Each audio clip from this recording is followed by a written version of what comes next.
अझदुद्दीन ओवैसी इम्तियाज जलील यांच्या भेटीला आलेले आहेत।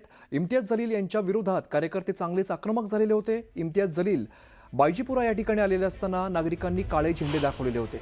पैसे घेऊन तिकीट दिल्याचा नागरिकांचा आरोप होता। या दरम्यान गोंधळानंतर अझदुद्दीन ओवैसी इम्तियाज जलील यांच्या भेटीला आलेले आहेत। आताच्या क्षणाची महत्त्वाची घडामोड आपण बघतोय। हा सगळा जो गोंधळ झाला, गोंधळानंतर अझदुद्दीन ओवैसी इम्तियाज जलील यांच्या भेटीला आलेले आहेत। कार्यकर्त्यांमध्ये नाराजी होती। पैसे घेऊन तिकीट दिल्याचा नागरिकांचा आरोप आहे। अविनाश कानडचे आमचे प्रतिनिधी आपल्याला अधिकची माहिती देत आहेत। अविनाश, या सगळ्या गोंधळानंतर आता अझदुद्दीन ओवैसी इम्तियाज जलील यांच्या भेटीला आले आहेत। आज सकाळपासूनच जेव्हा इम्तियाज जलील बायजीपुरा या परिसरात प्रचारासाठी गेले होते, त्या ठिकाणी त्यांना नागरिकांच्या प्रचंड रोषाला सामोरं जावं लागलं।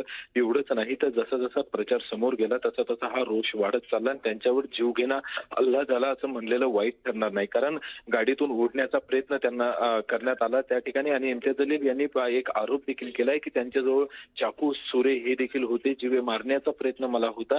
त्यामुळे कुठेतरी म्हणता येईल की एका मोठ्या नेत्याला, म्हणजे एमआयएमचे प्रदेशाध्यक्ष ते आहेत, महाराष्ट्रातला मोठा चेहरा आहे आणि असल्या मोठ्या नेत्यावर हा हमला म्हणजे मोठी घटना आहे। आणि आजच अझदुद्दीन ओवैसी यांची छत्रपती संभाजीनगरमध्ये सभा होणार आहे। त्या सभेपूर्वी आता या संपूर्ण राड्याच्या नंतर अझदुद्दीन ओवैसी हे इम्तियाज जलील यांच्या घरी त्यांच्या भेटीसाठी आलेले आहेत। दोघांमध्ये जलील यांच्या घरी बंद दारात चर्चा सुरू आहे। संपूर्ण राड्या संदर्भात कोणी हमला केला, कोणाचा काय प्रयास होता, या संपूर्ण घटनेची माहिती ओवैसी हे इम्तियाज जलील यांच्याकडून घेत आहेत। ओवैसी इम्तियाज जलील यांच्याकडून घेतील आणि संध्याकाळच्या सभेमध्ये मोठा आरोप आणि त्याला प्रत्युत्तर देण्याचं काम ओवैसी करतील। मात्र त्या अगोदरच आता पोलिसांसाठी सगळ्यात मोठं चॅलेंज असणार आहे ते म्हणजे ओवैसी यांची जी सभा होती त्या ठिकाणी। आणि सभेत सुद्धा काय होते पाहणं महत्त्वाचं असेल। अविनाश, धन्यवाद या सगळ्या माहितीसाठी।